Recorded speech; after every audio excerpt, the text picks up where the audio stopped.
Hello friends, तो आज अपन सीखने वाले हैं moment of inertia of solid sphere. Clear है? हॉलो स्फीयर के बाद अपन आते हैं सॉलिड स्फीयर। ठीक है, तो moment of inertia of solid sphere about an axis which passes through centre of, sorry ये पहले का लिखा रह गया, about an axis which passes through the centre of solid sphere. Clear है? तो अपन को सॉलिड स्फीयर का मोमेंट ऑफ इनर्शिया कैलकुलेट करना है, वो भी एक ऐसी एक्सिस के अबाउट जो सॉलिड स्फीयर के सेंटर से पास होती है। क्लियर है? ठीक वैसे ही जैसे अर्थ है, अपने अर्थ कैसी है? सॉलिड स्फीयर है। क्लियर है? तो अर्थ अपनी सॉलिड स्फीयर है और ये वो एक्सिस है जो अर्थ के सेंटर से पास होती है। ये जो एक्सिस है, ये जिसके अबाउट अपनी अर्थ रोटेट कर रही है, तो ये आज अपन पिछले लेक्चर में अपन ने इसको हॉलो स्फीयर कंसीडर करा था, आज अपन इसको सॉलिड स्फीयर कंसीडर कर लो। क्लियर है? ठीक है, तो ये वो एक्सिस है जिसके अबाउट अपन को मोमेंट ऑफ इनर्शिया निकालना है। क्लियर है? ये ठीक है, जो इस सॉलिड स्फीयर के सेंटर से पास हो रही होगी अंदर से। क्लियर है? और इसके अबाउट ये इस तरीके से रोटेट कर रहा है, तो इसका मोमेंट ऑफ इनर्शिया अपन को कैलकुलेट करना है। ठीक है, तो इसको बोर्ड पर अपन कैसे बना दें? तो बोर्ड पर सॉलिड स्फीयर है, सॉलिड स्फीयर को हमेशा सिंगल वॉल, मतलब उसमें केवल एक ही सरफेस होती है, आउटर सरफेस। तो ये है वो सॉलिड स्फीयर, और ये सॉलिड स्फीयर अपना एक ऐसी एक्सिस के अबाउट रोटेट कर रहा है जो इसके सेंटर से पास होती है। तो इसका सेंटर यहाँ का ही अपन कंसीडर कर लेते हैं, और ये वो एक्सिस है जिसके अबाउट अपना सॉलिड स्फीयर रोटेट करने वाला है। ठीक है? ठीक है, ये अंदर से पास हो रहा है, ये ऊपर से कर्व टाइप का। क्लियर है? इसके अबाउट अपना सॉलिड स्फीयर रोटेट करने वाला है। ठीक है, मास m है, रेडियस r है। क्लियर है? तो अब ध्यान से देखा जाए, जैसे हॉलो स्फीयर में अपन ने बात करा एक्सिस ऑफ रोटेशन है ना, ये एक्सिस ऑफ रोटेशन है अपनी। तो एक्सिस ऑफ रोटेशन के यहाँ पर भी मास है, यहाँ पर भी मास है, यहाँ पर भी, मतलब उसके पास में भी मास है, उससे दूर भी मास है, मतलब मासेस की जो डिस्टेंस है वो एक्सिस ऑफ रोटेशन से अलग अलग है। कुछ मास की डिस्टेंस कुछ है, कुछ मास की डिस्टेंस कुछ है। क्लियर है? तो वैसे ही सॉलिड स्फीयर के साथ है। क्लियर है? तो यहाँ पर इसको भी अपन को एक्सटेंडेड बॉडी कंसीडर करना होगा और यहाँ पर एलिमेंट लेना होगा। तो फिर से वही बात आती है कि यहाँ पर एलिमेंट क्या लें और उस एलिमेंट की अपन लिमिट क्या लगाएं। क्लियर है? तो अपन दोनों बातें पहले डिस्कस करते हैं कि यहाँ पर एलिमेंट क्या लिया जाएगा। तो दोस्त, यहाँ पर अपन एलिमेंट लेने वाले एक हॉलो स्फीयर को। अब तुम इमेजिन करो दोस्त, एक लगभग 0 रेडियस का हॉलो स्फीयर, बहुत छोटा सा हॉलो स्फीयर। क्लियर है? और फिर उसके ऊपर उससे जस्ट बड़ी रेडियस का हॉलो स्फीयर, फिर उसके ऊपर उससे जस्ट बड़ी रेडियस का हॉलो स्फीयर, फिर उसके ऊपर उससे बड़ी रेडियस का एक हॉलो स्फीयर। तो तुम एक हॉलो स्फीयर के ऊपर दूसरा हॉलो स्फीयर, उसके ऊपर एक और हॉलो स्फीयर, उसके, तो एक बड़ा सॉलिड स्फीयर बनके तैयार हो जाएगा दोस्त। समझ रहे हो ना? और ये हॉलो स्फीयर तुमने कहाँ से कहाँ तक माने सॉरी ये हॉलो स्फीयर तुमने कहाँ से कहाँ तक माने? लगभग 0 रेडियस का हॉलो स्फीयर से लेके r रेडियस का हॉलो स्फीयर, और उसके अंदर बहुत सारे n number of hollow sphere फंसा दो, है ना। हॉलो स्फीयर, उसके ऊपर एक और हॉलो स्फीयर, फिर उसके ऊपर एक और हॉलो स्फीयर, उसके ऊपर एक और हॉलो स्फीयर, उसके ऊपर उससे बड़ी रेडियस का हॉलो स्फीयर, और ऐसा तुम 0 रेडियस के हॉलो स्फीयर से लेके r रेडियस के हॉलो स्फीयर के बीच में ऐसे फंसाते चले जाओ। हॉलो स्फीयर के अंदर हॉलो स्फीयर, हॉलो स्फीयर के अंदर हॉलो स्फीयर, तो एक सॉलिड स्फीयर बनके तैयार हो जाएगा। तो अपन को यहाँ पर एलिमेंट भी पता लग गया कि हॉलो स्फीयर एलिमेंट लेना है, और वो हॉलो स्फीयर कहाँ से कहाँ तक अपन कंसीडर कर सकते हैं? एक 0 रेडियस, लगभग 0 रेडियस के हॉलो स्फीयर से r रेडियस के हॉलो स्फीयर तक, है ना। तो यहाँ पर अपन ने क्या करा? अपन ने x डिस्टेंस पर एक हॉलो स्फीयर कंसीडर कर लिया एज अ एलिमेंटल मास। तो ये अपना हॉलो स्फीयर है, हॉलो स्फीयर में डबल वॉल। क्लियर है? और इसकी रेडियस अपन ने क्या कंसीडर कर ली? x। क्लियर है? और इसकी विड्थ अपन ने मान ली dx। ठीक है? और इसका मास dm। क्लियर है? तो सबसे पहले अपन इस हॉलो स्फीयर का मोमेंट ऑफ इनर्शिया निकालेंगे, जो अपन सीख चुके हैं पिछले लेक्चर में, है ना। ये हॉलो स्फीयर है x रेडियस का, तो इसकी एक्सिस ऑफ रोटेशन वही है जो सॉलिड स्फीयर की है, और वो एक्सिस ऑफ रोटेशन भी इसके सेंटर से, है ना, अपने एलिमेंट के भी सेंटर से पास हो रही है ना। तो एक हॉलो स्फीयर का मोमेंट ऑफ इनर्शिया अपन पहले ही सीख चुके हैं, सेंटर से पास होने वाली एक्सिस के अबाउट 2/3 mr²। क्लियर है? तो पहले अपन इससे अपने इसके एलिमेंटल हॉलो स्फीयर का मोमेंट ऑफ इनर्शिया लिखेंगे, फिर उसका इंटीग्रेशन करेंगे, कहाँ से कहाँ तक वो हॉलो स्फीयर अपन कंसीडर कर सकते थे। एक 0 रेडियस के हॉलो स्फीयर से लेके r रेडियस के हॉलो स्फीयर, उसके अंदर बहुत सारे हॉलो स्फीयर हैं। 0 रेडियस का हॉलो स्फीयर और एक r रेडियस का हॉलो स्फीयर, फिर उसके अंदर बहुत सारे हॉलो स्फीयर, तब जाके मिलकर ये क्या बना? Solid sphere. क्लियर है? एलिमेंट की बात करिए अपन ने, और ये एलिमेंट कहाँ से कहाँ तक हो सकते हैं, जो अपन को लिमिट के बारे में बताते हैं, तो वो लिमिट भी अपन को पता चल गया। ठीक है। तो अब अपन लिखने वाले हैं अपने एलिमेंट का मोमेंट ऑफ इनर्शिया, क्लियर है, जो अपन को याद है, ठीक है।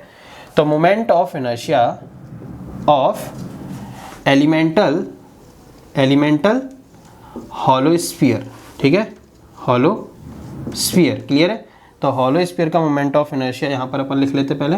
तो छोटे से हॉलो स्फीयर का मोमेंट ऑफ इनर्शिया है ना 2/3, उसका मास dm, उसकी रेडियस का स्क्वायर, उसकी रेडियस तुमने क्या मानी है x, तो dm x²। अब ये कहाँ से कहाँ तक फैला हो सकता है अपना, लगभग 0 रेडियस का भी अपन मान सकते थे हॉलो स्फीयर, उससे बड़ी रेडियस, उससे जस्ट बड़ी रेडियस, उससे जस्ट बड़ी रेडियस, उससे जस्ट, तो मतलब अपना जो x है वो 0 से लेके r के बीच में कुछ भी हो सकता है, ठीक है। तो इसलिए now moment of inertia of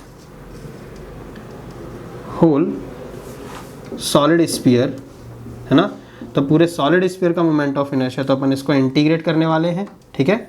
तो 2/3 dm x², और ये सॉलिड स्फीयर अपना कहाँ से, ये अपना एलिमेंट कहाँ से कहाँ तक फैला हुआ है, 0 से लेके r तक, क्लियर है। di का इंटीग्रेशन i, यहाँ से 2/3 बाहर आ जाएगा और अपन dm की वैल्यू पुट करेंगे, तो dm निकालेंगे। चलो, तो सॉलिड स्फीयर के बारे में पहले कुछ बात करते हैं। सॉलिड स्फीयर में जो मास होता है ना वो उसके पूरे वॉल्यूम में डिस्ट्रीब्यूट होता है दोस्तों, क्लियर है। तो सॉलिड स्फीयर का वॉल्यूम होता कितना है, 4/3 πr³, क्लियर है। सॉलिड स्फीयर में सरफेस पर, उसके अंदर पूरे वॉल्यूम में मास होता है, क्लियर है। तो यहाँ पर अपन इस एलिमेंट का मास कैसे निकालें, तो देखेंगे जरा ध्यान से।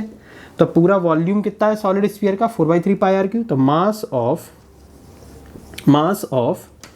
4/3 πr³ वॉल्यूम है ना, तो इस वॉल्यूम का मास है कैपिटल M, क्लियर है।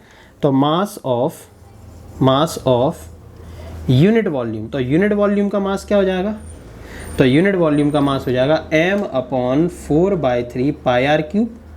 तो अपने हॉलो स्फीयर का वॉल्यूम क्या होगा, उतने वॉल्यूम का मास क्या हो जाएगा, तो उतने का मल्टीप्लाई कर देंगे।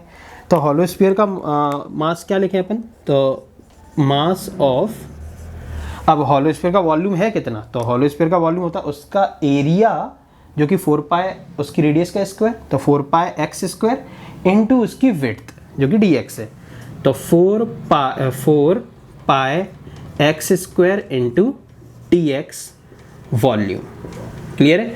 तो ये हो जाएगा m/4/3 πr³ into 4πx² into dx, clear है। तो ये है अपने एलिमेंट का मास, जिसको अपन वहाँ पर पुट करने वाले, और 0 से r की लिमिट लगाकर अपन उसको इंटीग्रेट कर देंगे, तो अपन को अपने सॉलिड स्फीयर का मोमेंट ऑफ इनर्शिया मिल जाएगा, क्लियर है।